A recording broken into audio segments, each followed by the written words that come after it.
Look at it! Look what Jesus did! Look what Jesus did! Look what Jesus did! Look what Jesus did! Okay! Look what Jesus did! All right! This little cobweb potion, you'll fall into dark devotion. You guys are so lucky. There was a whole rant spiel I went on before I decided to change it. I do that a lot. You guys should thank me. I was spitting facts, but I did it for you just to keep the video on track. So I was reading The Perks of Being a Villainous, and I was getting bored of the legally distinct Starbucks plotline. In my opinion, those let's do capitalism plotlines in this genre are some of my least favorite tropes. It's legit so boring to me. Cause girl, I did not come here to read about you opening a fake Walmart. Bring me back to the plotline with Mia, because she's about to snap on that Ophelia chick, and I want to be there when it happens. The boring capitalism plot made me go, damn, I really wish one of these stories had an MC that focused on the working class gaining more human rights, or at least do something that benefits them. Cause seriously, if I was suddenly isekai'd into these worlds with a bottomless money pit, I turned into Andrew Carnegie so fucking fast. And lo and behold, I found this isekai maid is forming a union. And boy howdy is she forming that union in the face of some really fucked up shit about to go down. He did me some face and I drove him home. I heard your arms dancing! You watched the whole thing like some creeper. And then I watched you pull over and drain a dog and run down an alleyway for 2 more rats! This is not a life! After all I told you! My life is what you asked for, boy! Yeah, well, you don't know what human life is like. I mean, you've forgotten, man. I mean, you don't understand the meaning of your own story. Let's wake the boy up and let's try you. I'm the vampire Armand and my daddy vampire grew me into a little bitch. My brother, he tossed himself off the roof. My sister, I she didn't have buried a me dick alive. for 240 years. My daughter was my sister, was my throw pillow when he wouldn't look at me kindly. So, what's your favorite hobby? Stalking. Oh, I like singing and dancing. I know. Fucking bitch, yeah, get his ass, fucking pussy! Try the fuck again, bitch! Kenji finna be a dad. I told you that's my goal, bro. 2024. I'm having a baby. Kenji, if you want kids, you got to get bitches first. My mom's here. Have some respect. Shit, I agree. Better get What yourself the a bitch. fuck? Stop! I fucked up! I'm so funny they had to gentrify me! Ah! I can feel myself shifting! Ah! Hi, my name's Sabrina. I think the police are pretty cool. What was that? So the premise follows a maid named Bridget who works for a noble family called the Anders family, but this is no ordinary maid, as Bridget has been isekai'd as a maid multiple times now. Each life being employed by some of the worst noble families ever, the families often being the families of transmigrated and regressed MCs. And most of her lives ending as collateral damage for the sake of these MCs' quote-unquote survival. While telling its main story, the story also serves as a kind of deconstruction of the romance fantasy genre by simply offering a realistic look at these worlds that often serve as the setting for the genre. The story challenges certain tropes by simply taking you out of these moments of empowerment and simply asking, does that make you feel strong? Those girl boss moments where the MC stands up to the maids bullying her where it's actually just abuse in the workplace. And I've seen some folks online essentially say, oh, but those are not the same. These maids were in the wrong in these cases. And in those cases, the answer is always just fire them. No company is ever going to look at you and say, so you slapped one of your employees. Oh, they called you stupid behind your back? Understandable, here's a pay raise. What you did will never reflect badly on us as a company. You are not a liability. I rarely see actual reasons as to why these characters can't just fire the maids. I can only think of 2. Depths of Malice is one where it gives you a legit reason. Rita can't fire him because she's not the head of the household. Not only that, but he's connected to someone even more powerful. So the story has Rita create a workaround to getting rid of the butler causing her grief. Even when she assaults him, the story never tries to justify it. The butler is a terrible person. Rita is a terrible person. Much of the cast are terrible people. Another example is a more recent one, not your typical reincarnation story. We're given solid reasons as to why Edith can't get rid of the maid abusing her. The reasons are believable because we've seen how strict the story is in terms of her being able to change things. It's such a lost opportunity too, especially for stories where we're expected to believe that the MC is clever but the villains are so dumbed down that it feels like Conquest versus Oliver. Why not show your MC cleverly pitting their abusive family's egos against the maids to get them fired or something? Someone might say, but that will be cruel, to which I say, and slapping them isn't. The story approaches how despite coming coming from places where workers have more human rights than in the novels they read, many of these isekai MCs happily engage in the culture of treating workers like objects that need to be corrected. One in particular even referencing the phrase "when in Rome." It says a lot that she's also a Disney adult. The story doesn't say that, but I know what she is. Like, I don't know why it had me cackling, but this initial exchange between Bridget and Isul was funny. It's such a shame that I'll have to hit so many maids today, but as a duchess, I have a right to discipline my servants. Workplace abuse. Oh, what?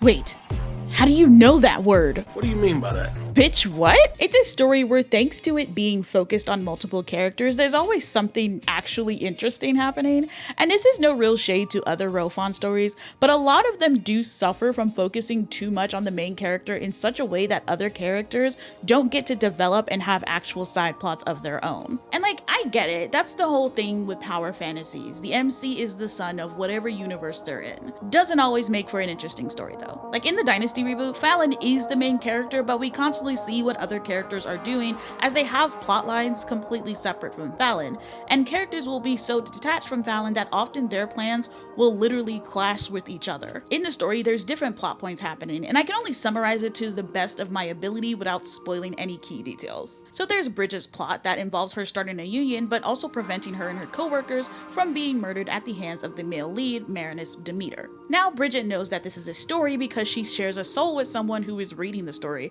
which is how she's been isekai'd so many times. Which is really fucked up when I think about it, because now is there a version of me trapped in Roxana?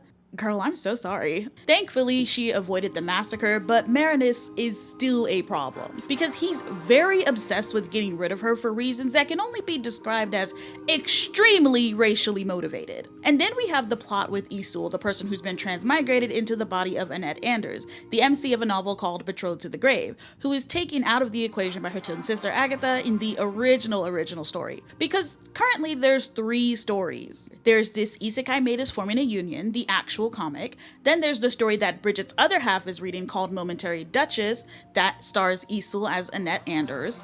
Then there's the story that Isul was reading called Betrothed to the Grave. You got that? There's a dazed look in your eye. I don't think you did, but we're gonna move on anyway. So while Bridget is doing her thing, Isul as Annette is trying to avoid ending up with Marinus because he's a fucking creep and a genuinely dangerous individual to be around in general. Much less married to, just ask Agatha in the original novel. Those strangulation marks didn't come from herself. But wait, there's more! Because other characters are also fleshed out with their own plans, the great thing about the antagonists in this story is that they're not dumbed down to enhance the MC's girl bossness. They're always willing to use their greatest assets, their place in society. The best example being how Marinus deals with his stepmom. Like, yeah, she's a racist, abusive bitch, but as the reader, we are still watching a male noble essentially get her easily casted off as unstable based on nothing but his word and manipulation. The antagonists, even the really awful ones, have depth, but their stories are never written to be excuses. Like, you'll learn about their backstories and be like, yeah, we see how you turned out this way, but bitch, you still gotta be put underneath the jail. Like Demeter, who discovers that this is all a novel and partners with his past self in order to win Isul's heart so that he doesn't die alone in the future.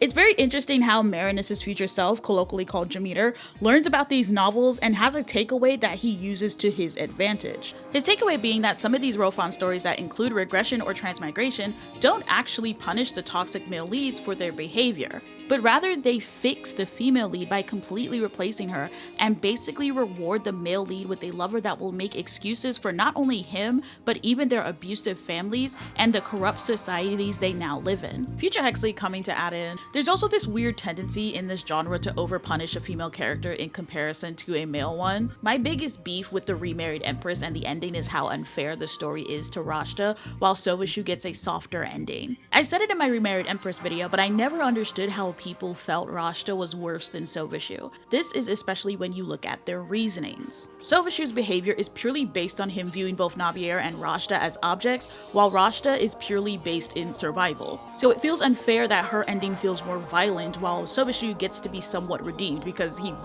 finally realized women were people too. Whether or not it's intentional, there is a character in Isekai Maid that follows this tendency to punish another female character harsher than the men, and that character is Phoebe. There is also the lady that Bridget served in her former life, but Phoebe is the relevant one, and I'll explain more later. This is a major reason why Demeter feels so entitled to Isul. To him, all he has to do is cry or just look sad, and then she has no choice but to accept him despite his red flags. Side note, Demeter is like my favorite recent villains, and that's mainly because he's literally just Lestat. He has a devil-may-care attitude, he's non-discriminating, and he's completely obsessed with the objects of his affection. Yes, I said objects, because he's not only obsessed with having ownership over Isul, there's another character named Linus Caravaggio who became Demeter's lover in the future. Despite literally coming back in time just to get Isul, one of the first times that Demeter takes control of Marinus's body, he beelines it for Linus, who's about to go home with another man, and Demeter almost pushes the guy down the steps in front of everyone. Subtlety is a foreign concept to this man. He's completely unhinged. There's another character he becomes obsessed with, but that's too into spoiler territory. This level of depth is also given to another central antagonist, Phoebe, another transmigrator. Even despite being here long enough to achieve her happy ending and having kids, she still doesn't view this world as real, and none of the people either. She fully treats everyone like they're not real people. Her husband, who was a classic example of the male lead that's mean to everyone but her, most of her children, and her father, viewing them as more a means to an end rather than human beings. She's really set in these ideas too, despite there being no more plotline for these characters to follow. She still views herself as someone merely inside of a book. Phoebe is an all-around cunt, but even she gets a moment where she and other antagonists are basically this definition of hurt people. And she really reminds me of Rashta in terms of how her constant mantra of she's only doing this to survive has slowly morphed into her go-to excuse to mistreat others. She's long been removed from the original Phoebe's original ending, yet she persists as if death is still chasing her. And while it is, it's literally because of her own choices. Another thing the story touches on is perception, and how through a combination of biased memories and always taking stories at face value, transmigrators will often misread entire dynamics for the worse. This happens with Isekai Phoebe and how she treats Bridget's past life as Clara. The original Phoebe from Flowers Thrive in Autumn never harbored ill will towards Clara, but in the Villainous story The Wicked Woman Delivers, in-universe readers of the original novel like Isekai Phoebe hated Clara, and that influenced how she treats Clara. Going back to how she embodies how Rofan stories tend to be harsher to female characters, we see how transmigrated Phoebe views the situation between Clara and Dimitri. The original story rightfully portrays Dimitri as a stalker that's been harassing Clara, with the original Phoebe helping Clara run away from him. Meanwhile, transmigrated Phoebe instead views Clara as a girl that's simply leading Dimitri on and taking advantage of him. So new Phoebe corrects the original by excusing Dimitri's actions and punishing the only actual friend Phoebe had in the world. In general, Phoebe's mindset is that if Clara thrives, then Phoebe suffers, but if Phoebe thrives, then Clara has to suffer. And I've read enough comments on many of these stories to see that that's how a lot of readers approach other female characters in these stories. If they're not absolutely bending the knee to the MC's awesomeness, or they make the MC look bad in comparison in any way, then they deserve to suffer. You deserve to suffer, you deserve to suffer, you deserve to suffer, you deserve to suffer, you deserve to suffer, you deserve to suffer. Even with Rashta, it stops being about her actions and more about the fact that she's not Navier. And I love Rashta as a villain because she's such a failure, and I like when female characters get to be bumbling failures, because it reminds me of Cersei. For the original novel, many fans seem to really regard Clara as a villain, and her being able to have a happy ending while the original Phoebe suffers didn't sit right with them. It wasn't enough for Phoebe to get a happy ending, Clara had to lose in order to properly achieve it. And it reminded me a lot of how some people really regarded Elena from Kill the Villainous as an actual villain, which caught me off guard, because it's not even a matter of having bad reading comprehension, it's a matter of, bitch, did you read the story at all? Read, nigga, read! The three male leads of the original novel conspire to lock up Eris so she can't go back to her own world, but yeah, Elena's just as evil as them. Are you sick in the mind? Are you that mentally enslaved and intellectually subservient? Mind you, one of them has already tried to baby trap Eris. But Elena's crime is not being able to say no to the nobles that will ruin her life and still being nice to Eris despite everything. Okay. Another better example of taking a story at face value being the case of Lady Delilah and Saoirse. The original novel therein, I'll Tame My Playboy Fiancé and Bring My Enemies to Their Knees, explains that Saoirse was brought in as the mistress to Delilah's fiancé by the original Delilah. The original novel kind of making it clear that Delilah has no feelings for her fiancé. In fact, let's just say that the original Delilah and Saoirse were... Hi, gay! Sashay into a deal today. We are sashaying into deals. However, Isekai Delilah didn't read it that way because she took the scenario at complete face value, and as a result, broke up a strong bond between two characters based on their own perception of the relationship. And this becomes her undoing alongside her sudden personality change, where her maids are now seeing the woman they always knew to be kind, slapping servants, including the children. Everyone turns against her because Isekai Delilah didn't understand anything and refused to read between the lines. Another thing that I love is that these transmigrators and regressors from different stories exist within the same universe, just different eras and areas. And actions taken in these stories affect the history of the present day. One regressor's scheme to make money was turning a town into a tourist attraction by bulldozing the housing of the commoners. Surprising no one, this was so unpopular with the commoners that they said fuck it and started rioting. Shout out to homegirl, she doesn't have a name, but I love her. I'm a noble, why should I have to pay taxes? Unlike you, I actually contribute to society. I mean, aren't you embarrassed by the way you're all crammed into those buildings?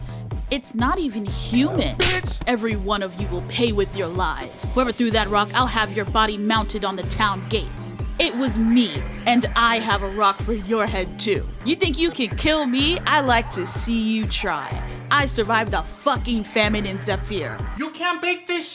Go home! In present day, this is now known as the 3-week riots and is known as the event that would have eventually led to a complete revolution if the nobles didn't compromise. Another instance is a statue for a saintess known as Lady Sue, a transmigrator who was falsely accused of crimes by a regressor empress. Lady Sue received a posthumous statue for her work with the commoners, while Empress Christine got an asylum named after her after she went mad in prison. The events of that story taking place before Tepra got its current name. Everyone knows about the town from Snow on Dead Leaves and The Rain Falls Gently on the Villainous that was once infested with demons. Saoirse herself being from that town and becoming superstitious as a result and teaching her own son many of the things she knows about demons. We even meet characters who exist as a result of other stories such as Nora Williams, Hannah Sewell, and even Claire Tree. And that's another thing I like about the story. You'll always find a connection. It's very soap opera coded, and that's the type of dramatic mess I'm always looking for in this genre. Characters being secretly related, characters being from the same place, characters who are the children of former main characters, characters being from the same religious cult, characters being descendants of other regressors and transmigrators, and of course, characters that Bridget knew in her past lives still being around, such as Phoebe and Emily from her life as Clara.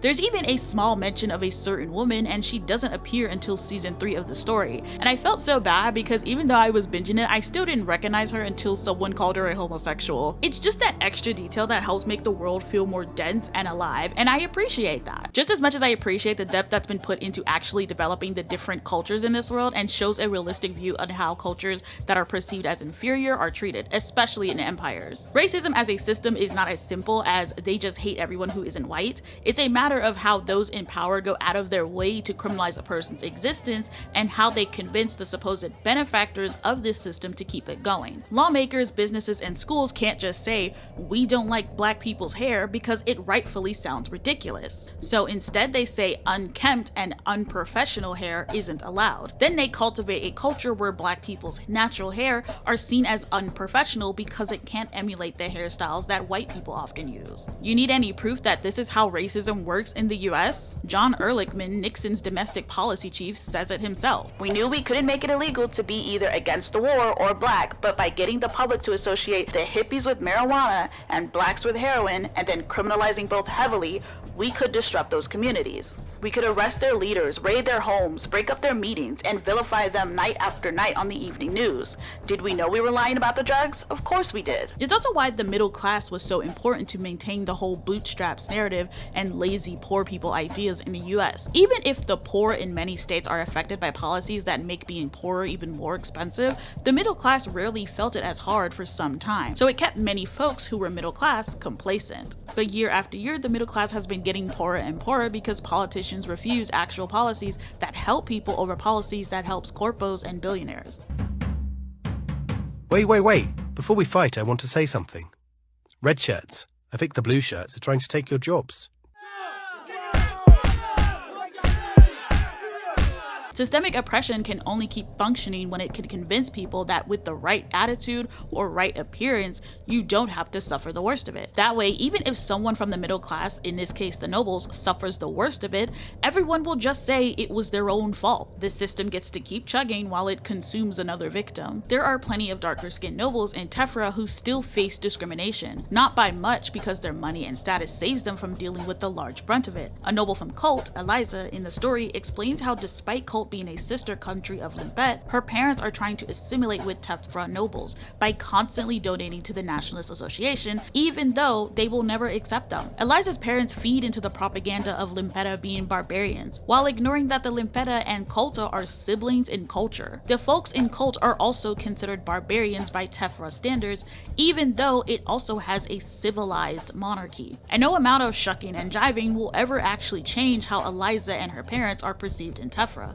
Eliza recognizes this, but her parents don't. The desperation to assimilate also being due to how pale Eliza's mother perceived herself, not realizing that she's just pale by her own country's standards. And now she's considered darker skinned in comparison to the paler Tephra nobles, even if she's not dark-skinned by Cult or Limpet standards. Mind you, she's never been othered for being a pale-skinned Culta, because like Limpeta, it's common for families to have members that have a variety range of skin tones, which makes Eliza more frustrated with her parents as they're rejecting their own culture that accepts them for a culture that never will. There's even a small chapter of a woman where it's revealed that she was often ridiculed in noble circles because of her darker skin. It didn't matter that she wasn't even Culta or Limpeta. The story even touches on how systemic racism will not protect the group of people it's claiming to be protecting, and it does this through the character of Sadie, a former noble who has been cast out but has already been raised to believe in these very extremist ideas because she was a part of a fundamentalist cult, and as such, she doesn't function well as a commoner who has to work for other nobles, because she still thinks she's a part of a protected class simply because she's a Tephra woman. She believes that her being Tephra puts her above her Limpeta co-workers. Even Bridget, despite Bridget being the head maid, it's not clicking for her that she's a commoner now. She's not a part of the club anymore. Commoners were never a part of the club. She's fair game now, and she's learning it the hard way. Sadie is frustrating in that regard because during this part of the story, you want her to realize it fast enough to know she's only putting herself in more danger by trying to confide in these nobles who don't see her as a person anymore. Despite everything, at this point in the story, she still believes that Tephra will always be good to other Tephra despite what has already happened to her. The cult she was in completely warping her perception of who she can trust, with her believing that nobles don't have a reason to be vindictive because they're rich, whereas the poor have all the reason to lie and be harmful, especially poor Limpeta. It's like watching someone attempt to ingest lava because they've been told only foreigners don't drink lava because they're uncivilized or some shit. And the gag is, I knew Sadie wasn't going to change that quickly. Someone with those extreme type of beliefs can't be convinced by anyone else but themselves. They especially can't be convinced by people they've been taught to hate. For people like Sadie, generally something has to happen that completely shatters the worldview they've been fed. Only then can they pick up the pieces and figure out where to go from there. Marginalized people can be as nice and humble to bigots as they possibly can, but at the end of the day, most closed-minded people do that work themselves because empathy requires introspection. Seriously, how many races tout about their one black friend? That friend being nice isn't going to change them because there's someone someone who already believes